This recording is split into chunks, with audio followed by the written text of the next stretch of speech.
morning everyone. So today we will discuss the next topic, that is Golgi body in chapter number 5, unit cell. So Golgi bodies, this is the organelle which is present just after ER. देखो हम यहाँ पर बात कर रहे थे, ये आपकी क्या थी, this is your nuclear membrane.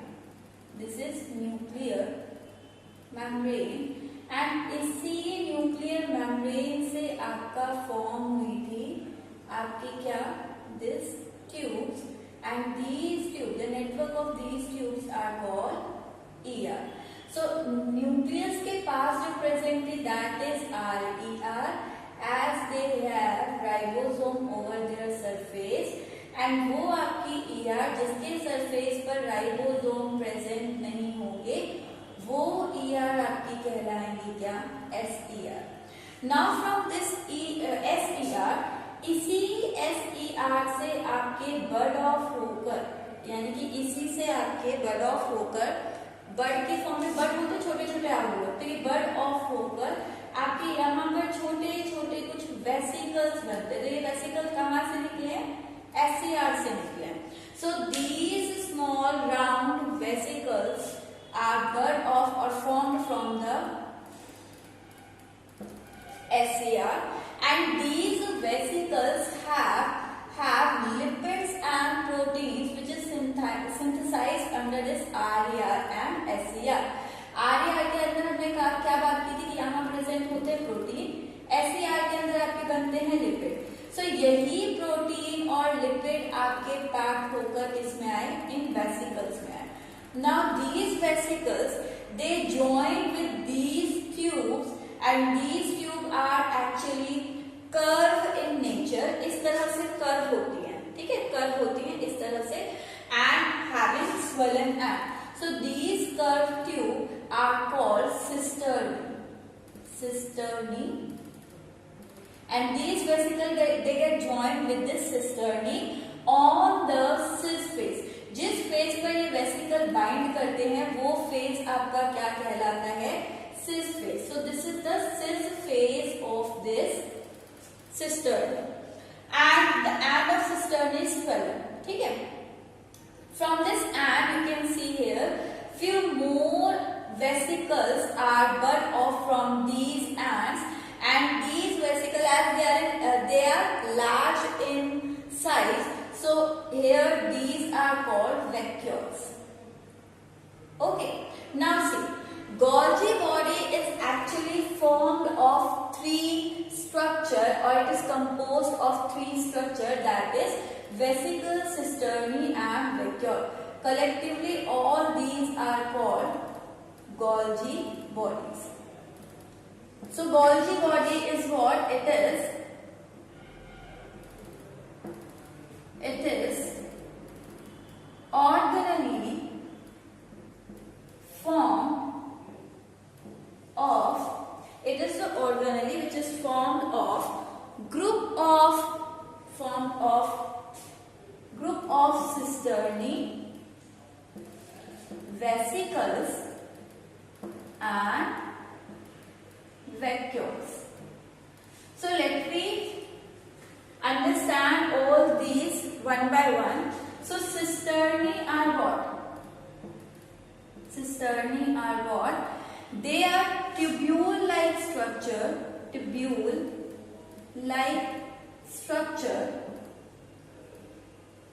with swollen and then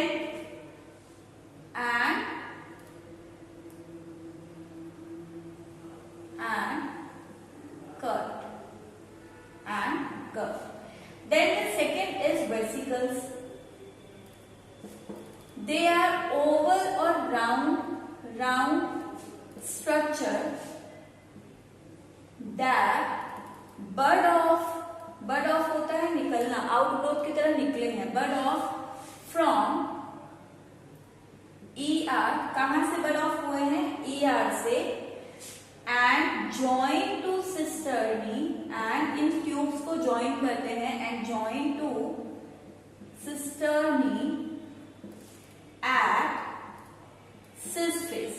जिस फेज पर, जहां पर ये प्रेजेंट होंगे वो आपका क्या कहलाएगा, cis face of cisternae. Okay, then the next is vacuoles.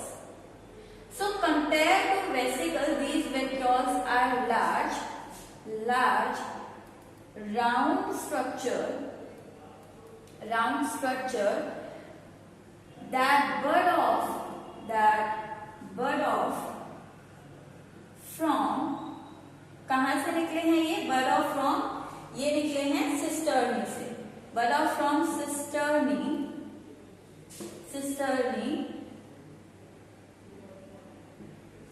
and present at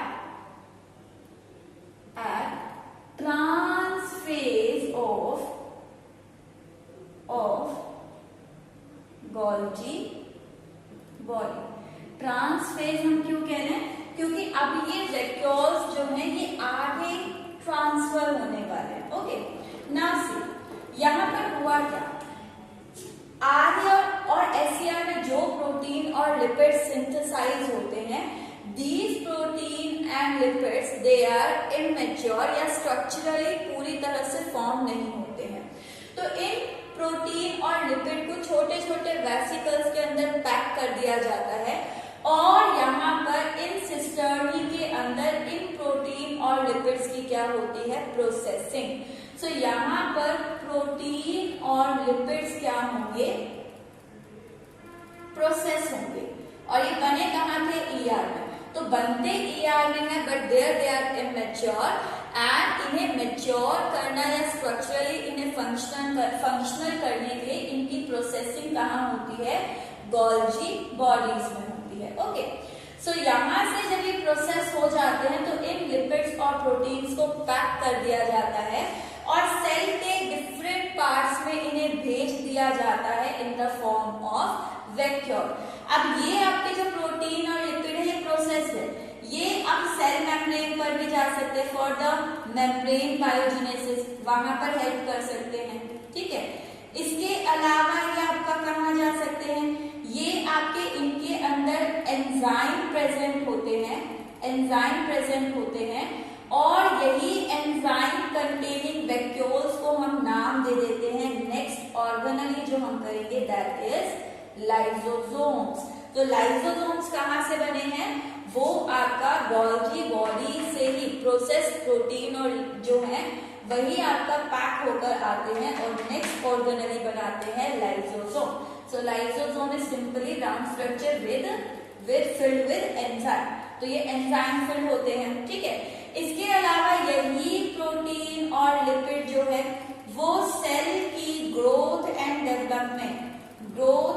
development में भी क्या हो रहे हैं, यूटिलाइज हो रहे हैं. तो यहाँ से इन प्रोटीन्स को, लिपिड्स को डिफरेंट पर्पस के लिए क्या किया जा रहा है, ट्रांसफर किया जा रहा है. इसलिए ये फेज जो है ये क्या कहलाएगा, this phase is called trans phase. इसी को हम क्या कहते हैं, ट्रांसफेज. ये है आपका cis face. Okay, now see this Golgi body, this term is given by, ये टर्म जो है किसने दी, term is given by scientist called Camillo Golgi ने. और गोल्जी बॉडीज को ही यहाँ पर आपका गोल्जी कॉम्प्लेक्स या फिर गोल्जी एपरेटस कहा जाता है. एंड वाई कॉम्प्लेक्स और एपरेटस, क्योंकि अभी हमने बात की कि ये गोल्जी एक स्ट्रक्चर नहीं है, it is the combination of vesicle, vacuoles and cisternae. क्योंकि ये कॉम्बिनेशन है इसलिए हम यहाँ पर इसे कॉम्प्लेक्स बोल सकते हैं. कॉम्प्लेक्स चीज है, कॉम्प्लेक्स या एपरेटस है. Then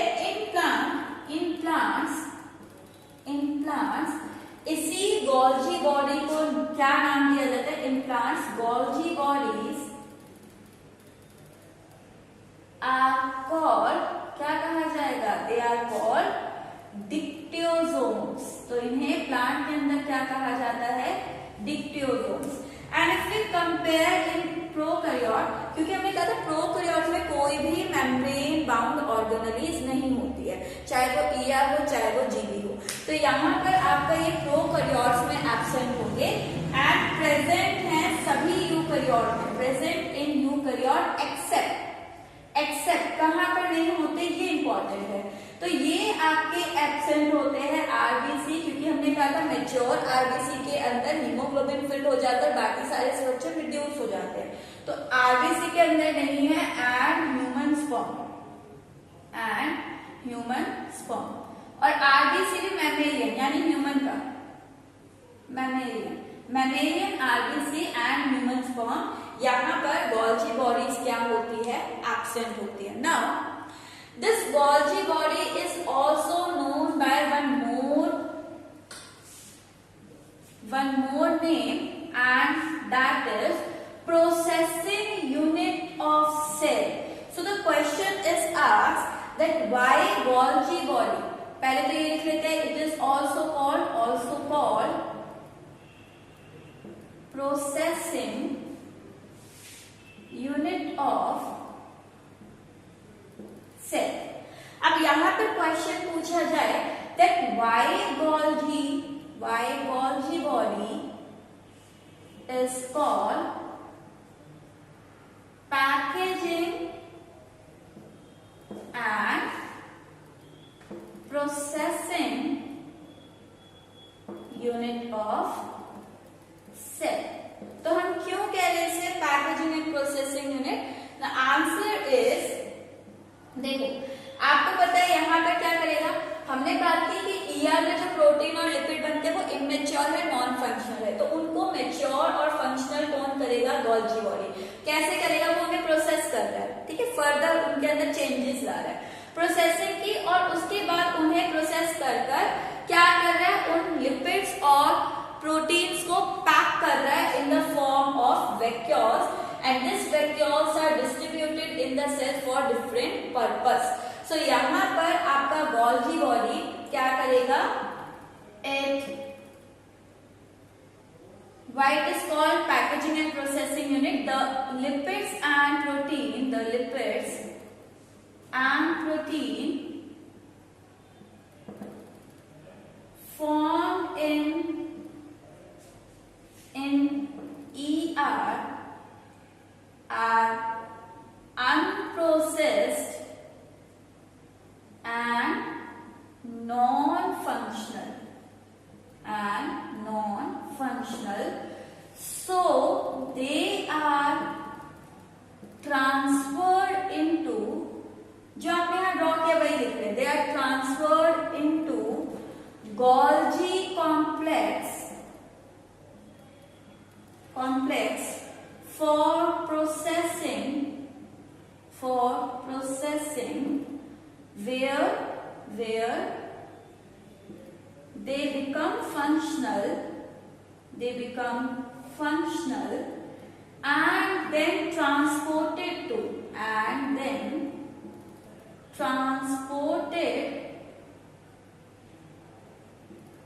to cell in the form of vacuoles.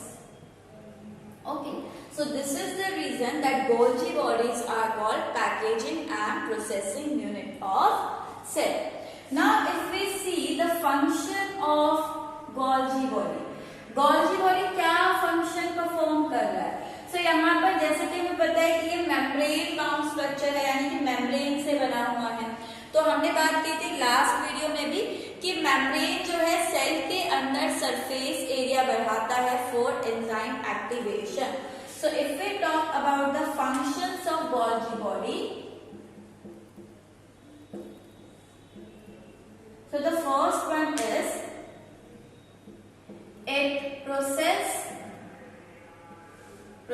and pack the lipid and proteins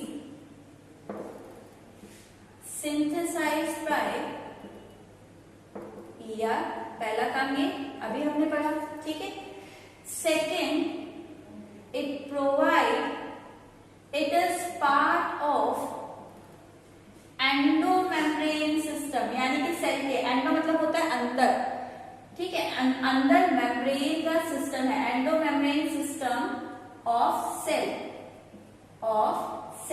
मतलब सेल की खुद की तो मेम्ब्रेन थी ही, प्लस इसके साथ अंदर भी कुछ मेम्ब्रेन स्ट्रक्चर है, और जितनी ज्यादा मेम्ब्रेन होगी, as I have told you, membrane पर ही आपके एंजाइम जो है काम करते हैं, तो जितनी ज्यादा मेम्ब्रेन होगी उतना ही ज्यादा सरफेस एरिया इंक्रीज होगा.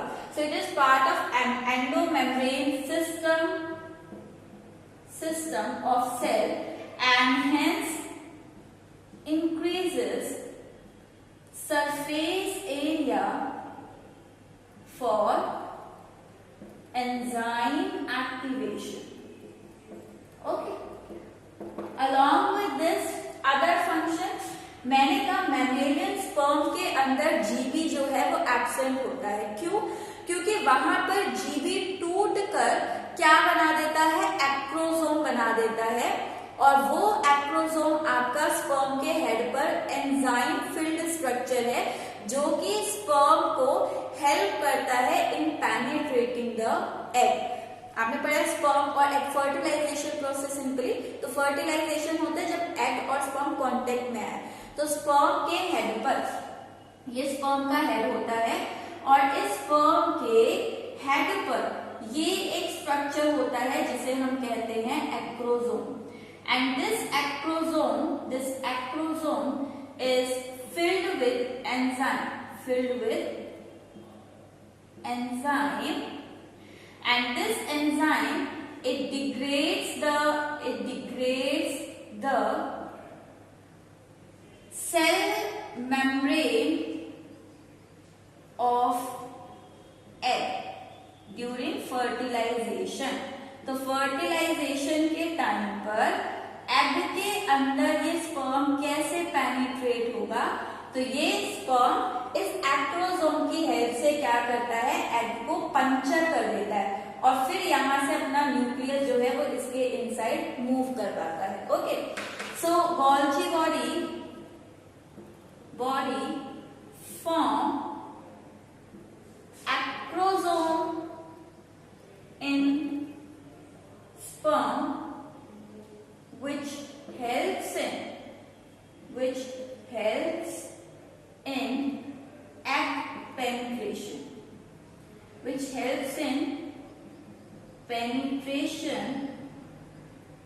inside egg. Okay. Then after this cell जो होता है प्लांट सेल जब डिवाइड होता है तो उस डिवीजन में भी आपका कौन हेल्प करता है, Golgi body and ER. So next is for division of plant cell phlegmoblast is formed from fragmented ER and GB. देखिए अज्यूम करिए ये प्लांट सेल है, इसके अराउंड ये इसकी क्या है, थिक सेल वॉल है, ये थिक सेल वॉल है. ठीक है. अब इस प्लांट सेल को जब डिवाइड होना है तो यहाँ पर क्या होता है, प्लांट सेल के अंदर जो गोल्जी बॉडी और ER होते हैं ये टूट कर फ्रेगमेंट्स की फॉर्म में यहाँ पर सेंटर में कलेक्ट हो जाते हैं, यहाँ सेंटर में कलेक्ट हो जाते हैं. So these are fragments of ER and GB. और यही फ्रेगमेंट्स एक दूसरे के साथ जुड़कर ये ज्वाइन होते हैं और एक प्लेट बना लेते हैं, इस तरह की प्लेट बना लेते हैं, और यहाँ पर क्या बनाते हैं, एक सेल प्लेट. यही सेल प्लेट आपका मूव करती है आउटसाइड की तरफ. ठीक है.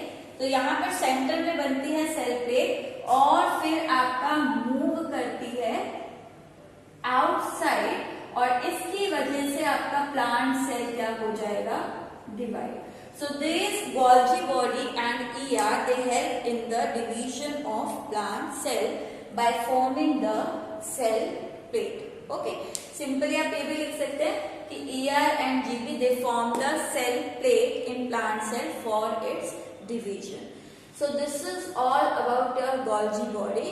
In the next part of video we will take the next organelle which is formed from this Golgi body, that is lysosome. So this is all for today. Thank you.